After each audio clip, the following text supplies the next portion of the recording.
চলুন জেলা সদরে এবার একটু ইংরেজ বাজারের দিকে নজর রাখা যাক, কারণ সেখানে একটা পোস্টার পড়েছে আর সেই পোস্টারকে ঘিরেই চাঞ্চল্য। কিন্তু কেন পোস্টার পড়লো?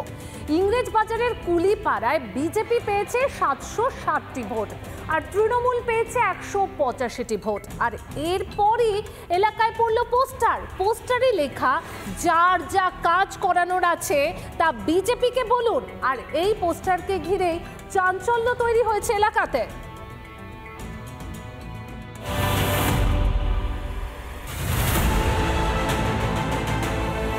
বাজার পুরসভা তৃণমূলের দখলে, অথচ পুরসভায় একের পর এক ওয়ার্ডে এগিয়ে বিজেপি।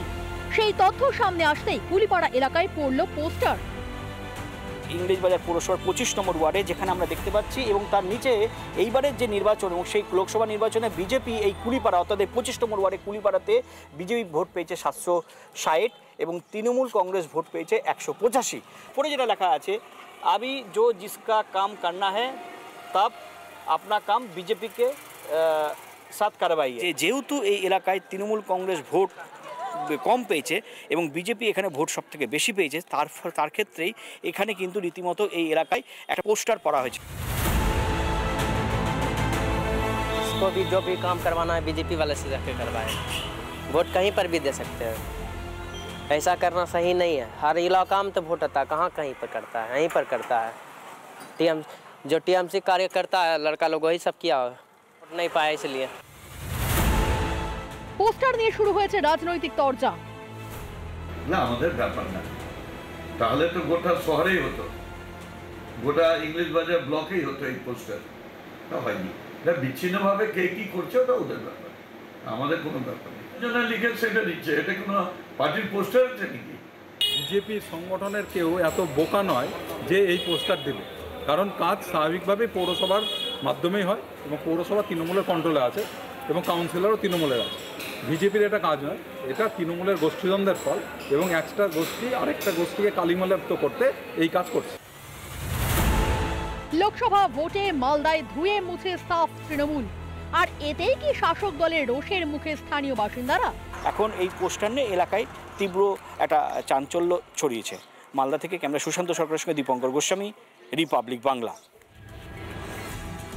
বিধানসভা উপনির্বাচনে প্রার্থীদের নাম ঘোষণা তৃণমূলের। রানাঘাট দক্ষিণ বিধানসভা উপনির্বাচনে মুকুটমণি অধিকারীতেই ভরসা রাখলেন মমতা বন্দ্যোপাধ্যায়। আর এদিকে বাগদা থেকে টিকিট পেলেন মমতা বালা ঠাকুরের ছোট মেয়ে মধুপর্ণা ঠাকুর। লোকসভা ভোটে মতুয়া গড়ে তৃণমূলের ভরাডুবির পর বিধানসভা উপনির্বাচনে মতুয়া প্রার্থীতেই ভরসা রাখলেন মমতা বন্দ্যোপাধ্যায়।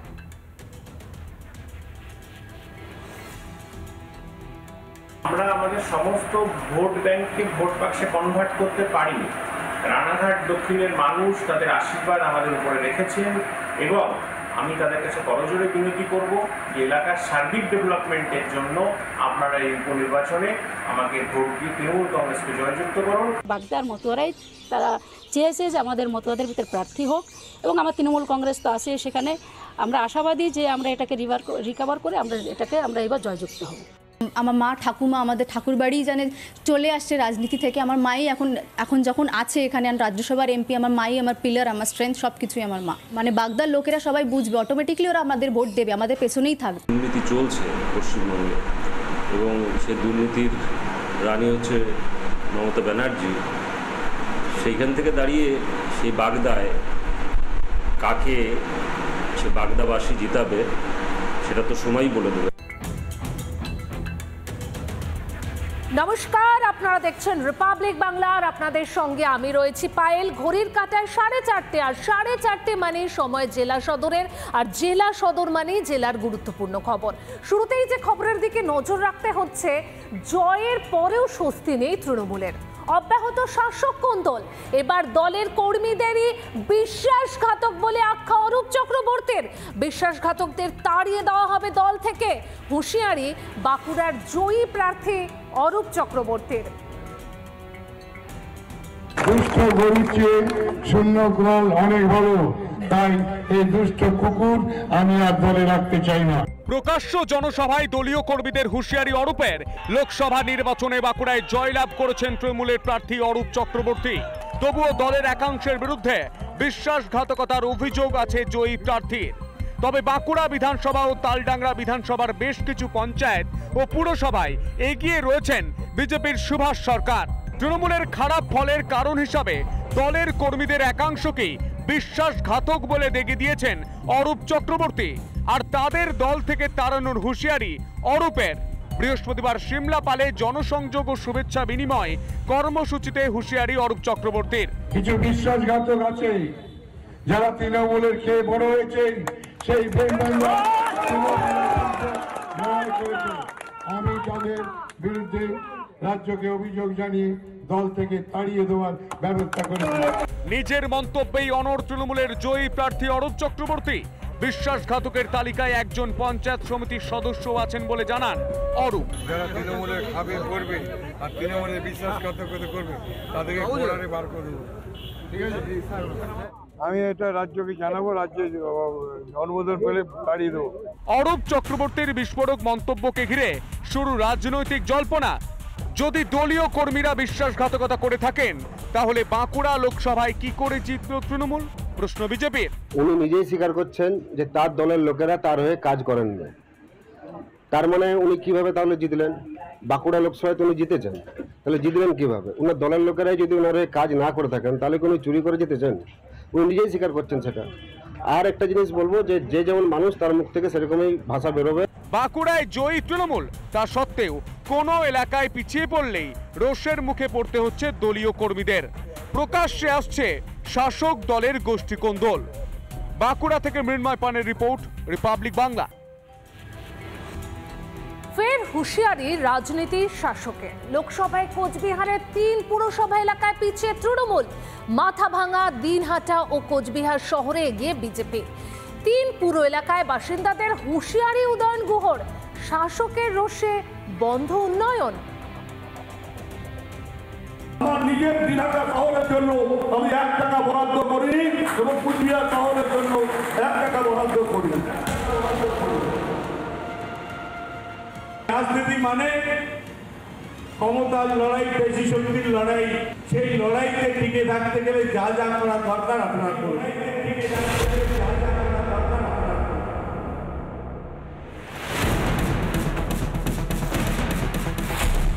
কোচবিহার লোকসভা কেন্দ্রে তৃণমূলের প্রার্থী জগদীশ চন্দ্র বর্মা বসুনিয়া জিতলেও তৃণমূল পিছিয়ে মাথাভাঙা, দিনহাটা ও কোচবিহার শহরে।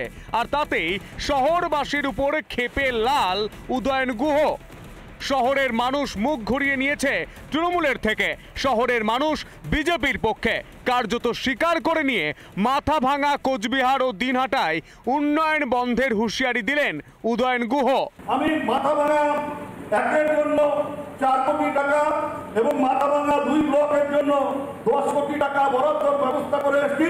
মাথাভাঙা শহরের জন্য 1 টাকাও দেওয়া হয়নি এবং শুধু মাথাভাঙা শহর না, আমার নিজের দিনহাটা শহরের জন্য আমি 1 টাকা বরাদ্দ করিনি এবং কোচবিহার শহরের জন্য 1 টাকা বরাদ্দ করিনি। মাথাভাঙা শহরে নজরুল সদনে জয়ী প্রার্থীর সংবর্ধনা সভায় লক্ষ্মীর ভান্ডার নিয়েও হুঁশিয়ারি শোনা গেল উত্তরবঙ্গ উন্নয়ন মন্ত্রীর গলায়। দিদির কাছে বলবো যে লক্ষ্মী ভান্ডারের ব্যাপারে আমাদের হাতে, অর্থাৎ জনপ্রতিনিধিদের হাতে কিছুমাত্র ক্ষমতা দেওয়া হোক, যাতে আমরা বেঁচে অন্ততপক্ষে এটা ভাবতে পারি যে কার লক্ষ্মীর ভান্ডারের প্রয়োজন আছে, কে লক্ষ্মীর ভান্ডার নিয়ে এই কথা বলেন যে কার বাবার টাকা দিন। তাদের একটা দেখিয়ে দিতে চাই কার বাবার টাকা দিতে চাই। ভোট দেওয়ার সময় পদ্ম ফুলে ছাপ দেবে, তাদের ব্যাপারে নিশ্চয়ই জেলা সভাপতি সহ অন্যরা বিশেষভাবে চিন্তা করবে। শুধু উদয়ন গুহই নয়, সাংসদ হয়েই আস্ফালন জগদীশ চন্দ্র বর্মা বসুনিয়ারও। যে কোনো মূল্যে জিততে হবে সব আসন, প্রয়োজনে পেশি শক্তি ব্যবহারের বার্তা দিলেন। আমরা 9 বিধানসভা জিতব, যেখানে সোজা আঙুলে ঘি উঠবে না, সেখানে আঙুলটাকে বাঁকাতে হবে।